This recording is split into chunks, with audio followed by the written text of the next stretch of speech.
Well, hey everyone. Welcome back to the Just Go Bike podcast, the podcast that's all about bikes. It's all about RAGBRAI, a little slice of Iowa life. And hello, AP. Hey, Murph. And hi to all of our listeners. I can't believe we're already rolling into Thanksgiving week. Wow. And I guess I need to acknowledge for those not watching to our intro, once again, we nailed it on the shirts. We're in the same shirt today, and today's t-shirt is a tribute to Mason City, Iowa. Yes. And we received these shirts. Do you remember where we got these shirts? In Mason City, maybe? Well, yes, we did. Yes, it was at a draft when we were speaking, and it was also my birthday. It was somebody's birthday, yeah. We celebrated. It was really, really fun. We went to a brewery there in their town square, and we, a draft is a series of speaking events where we host other speakers who each speak for about 5 minutes each. So it's sort of like a quick fire, all about the topic of biking. So it was really fun. Anyway, I don't want to get into it too much, but we had a great time, and I love wearing this shirt because it reminds me of... Yes, we were gifted these shirts, and we had a blast there. Yeah. So, shout out Mason City. Yes. All right. And also, one more thing about Mason City. Remember their town square had all of these funky art sculptures? Yeah. It was so cool. We had some good selfies there. Oh my God, selfies galore. Yeah, they have a great town square, and it's the Historic Park Inn's right off the town square, so you can see the Frank Lloyd Wright Hotel. There's all sorts of stuff to see and do. Yeah. So, like you said, we're rolling into Thanksgiving week. We should also acknowledge that we have a mascot in our room. I don't know if we should say his name because he's sleeping right now. But yes, I have brought my dog, Rex, to the office, and he's actually being very good today, sleeping on the floor next to us. So, little shout out to Boo Boo. He's so cute. Yes. Yeah. Okay, so it's this time of year is perfect for a quick chat about two of our favorite things, bicycles and giving thanks. Totally. So, okay, let's start with the bikes though. Okay. Yeah. Thanksgiving, it might not always to everyone scream cycling season, but I know some of our listeners are diehard cyclists year round.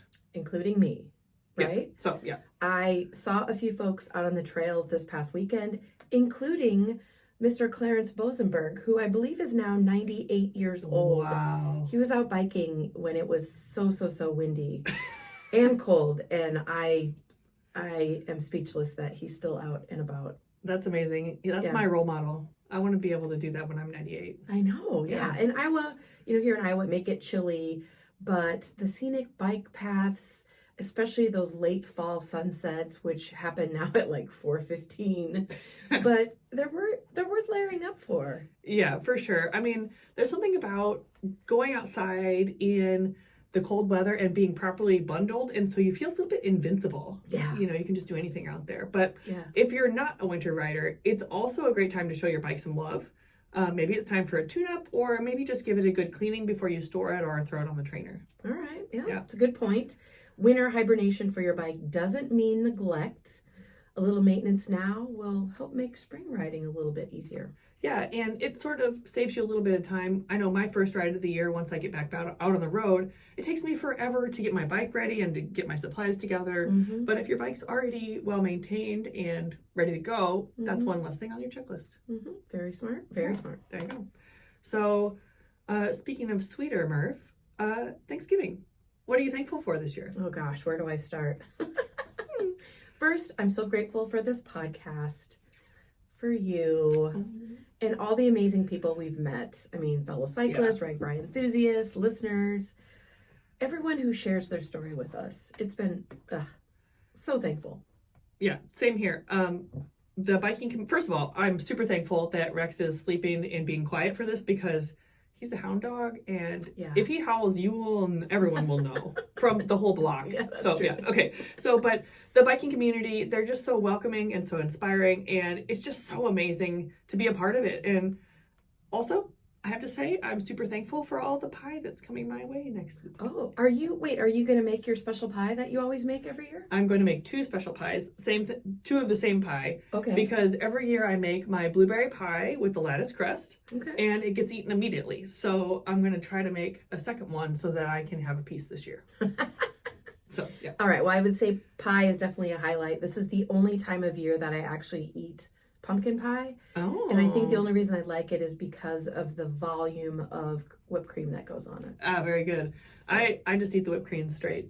Oh, that's just smart. Go straight to the point. And I know we both do a form of the Thanksgiving turkey trot, but maybe we should start a Thanksgiving bike ride tradition that will help us make room for seconds. Oh, okay. I love that. A casual ride after the feast. Yeah. Burn some calories, feel good, and then dive into seconds. And I know the script says seconds of mashed potatoes and turkey, but I'm the biggest fiend for mashed potato seconds. You can have the turkey.